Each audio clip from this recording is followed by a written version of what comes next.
All right, today we are going to talk about histograms and about box and whisker plots. We're going to combine both investigation 4.1 and 4.2 into one lesson in our classroom, but it's going to be two videos. So this is investigation 4.1 about histograms, or part 1 for investigation 4. A histogram is a special type of bar graph that shows us intervals of information and can actually help us break down information into more usable chunks so that we can read it. So our question for today is, how can we use a histogram to help us interpret data? So let's take a look at travel times to school when we're doing this. Okay, so there are a couple of questions. Based on the data, what 3 questions do you think the school asked? And we can kind of look at that and tell that they probably asked us how many minutes they traveled to school, what the distance was, and then how they got to school. So these two things, travel time and distance away from the building, are both considered numerical information because we received a number back as an answer. How they get to school via bus or walking or riding a car or any other number of things, this would be a categorical question because we are getting a word or a type of category back as an answer. Okay, so those would probably be the 3 questions. What's your time to school? How far do you live away from the school? And what mode of transportation do you use to get to school? Okay, now, how might the class have collected the data? This is pretty easy. It could have been a survey. It could have been a questionnaire. My guess is it was probably on a questionnaire, since there are 3 different types of information gathered, more so than asking a survey question as you came into the classroom. And what information would a line plot of the data give you, or a bar graph? Well, a line plot would give us a frequency of how many people are at 5 minutes or at 6 or over here at 60 minutes away from the school. Same thing with distance. A line plot would give us the frequency of that information, and the same with the mode of travel. We could also get the frequency of that information, see how many kids rode the bus or how many kids ride the car or how many people walk to school. A bar graph is going to show us some different information. So we're going to take a moment and we're going to look at a special kind of bar graph called a histogram. A histogram can display data in a table, and it is a graph that helps organize numerical data into intervals. So the first thing would be to draw a dot plot and make a frequency table to display the data. So we're going to look at travel time to school. So here is a dot plot for the travel times to school, and it's made from this information back on this page, from these 2 different tables. Okay, so the first thing we're going to notice is that we are going to do travel time in increments of every 5 minutes. Now, so step 1 is to make a dot plot or a frequency table. Step 2 is to determine the frequency of the data values that fall into each interval or group of consecutive numbers. A histogram is going to use intervals to make a bar, whereas a bar graph will usually show you frequency as well. So we can look at the dot plot and see that if we include the values from 20 to 30, including 20 but not including 30, so that would be everything from 20, 21, 22, 23, 24, 25, 26, 27, 28, 29, then we can see that this is the number of people here. And then the values between 40 and 50 would include 40 but not 50. They'd go 40 to 49. Okay, so the height of each bar in our histogram represents the number of values for that interval or group of consecutive numbers. So we're not going to graph each number. We're graphing a range of numbers that we're going to refer to as an interval. So that's step 2. Step 3 is to actually draw the histogram. And the histogram works just like any other graph that we make. We have to have an X and a Y axis that we put together. Our X axis will be our independent variable that we're measuring, and our y-axis will be like the number or frequency of that information. The bars that we get are going to be the observations in that interval. Okay, so from that we notice that there are 17 observations within the 10 to 20 interval.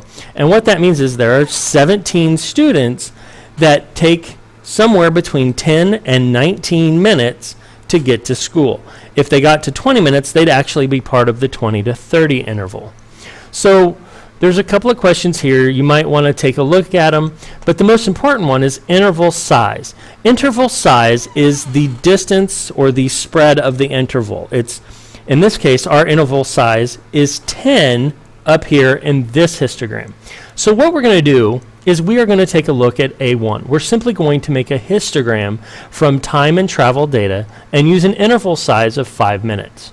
Okay, and then we can start by comparing in class. We can compare that histogram to this histogram and see what differences we notice. So we're going to take this data information here, okay, and we're going to make a histogram that displays travel time from in 5 minutes. So what I've done is I have created the histogram down here below. Our Y is number of students, or the frequency, and down here I've counted by 5s. And so we're going to make bar graphs, and so we need a title, we need labels as well, and those are here for you. Time intervals are down along the bottom, or the Y, and frequency is time is at the bottom, or X, and number of students, or the frequency, is up for our Y. Okay, so the first thing we're going to do is we are going to look for anything 0 to 5. So I come up here to the table and I notice that our shortest travel time is 5 minutes, that we don't have any in the 0 to 5 range, because the interval of 0 to 5, okay, that interval of information, okay, the 0 to 5 interval would include anybody who takes less than 5 minutes, so 0, 1, 2, 3, and 4. The 5 interval is, so there are 0 people. Okay, so our next interval is going to be anything from 5 to 10, but it doesn't include the 10. So 5 to 9 is really what we're looking for. So let's go through here. We have 1, 2, 3, 4, 5, 6. There are 6 people that have a frequency or a travel time of 5 to 10 minutes. So I'm going to go down here and I'm going to make a bar that comes up to the 6. So let's go over here, and from our 5 to our 10, I come over, I make the bar, and again, this is not going to be the greatest, but here's my frequency, or my bar, first bar on the histogram, 5 to 10 minutes. Okay, now we're going to do the same thing. We're going to come back up here, we're going to look for frequency of 10 to 15, which is every number 10, 11, 12, 13, and 14, but not including 15. So we start with our 10s. 1, 2, 3, 4, 5. There are 5 of those. Okay, the next number is 15. It'd be in the next interval. So I'm going to come down here, and I'm going to add that information that there were 5. So that would be halfway between the 6 and the 4. So we're going to come here and make the histogram, or make the second bar in our histogram. And they don't always have to be separate colors, but it does help to distinguish between them on the smartboard. Okay, so let's go back up here to the top. The next interval would be 15 to 20. The next interval after that would be 20 to 25. The next interval would be 25 to 30. Then we'd have 35 to 40.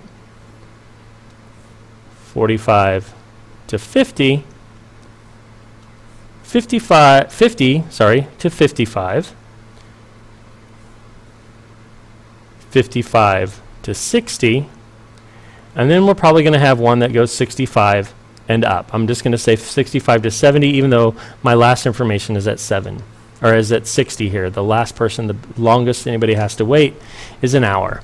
All right, so what we're going to do is, or what you need to do, is pause the video and take a few minutes to make the histogram.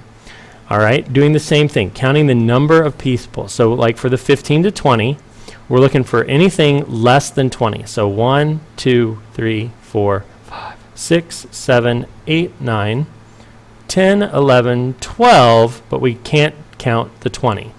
So there are 12 here. Okay, and then you make your bar. Go ahead and finish the histogram and then start the video to check your answer. All right, you should have a histogram that looks like this. Now, what this histogram tells me and what it shows to me is that the large majority of students travel somewhere between 5 to 25 minutes. Okay, so what is typical? The typical student will travel the typical student will travel from 5 to 25 minutes. So that is about the most amount of time. We can say that that is the largest. So the most frequent travel time is 15 to 20 minutes, though, because there are 12 students who have that. All right, so that is an example of a histogram. Please make sure that you have both the histogram finished and an answer for A2 done prior to coming to class tomorrow. All right, thank you.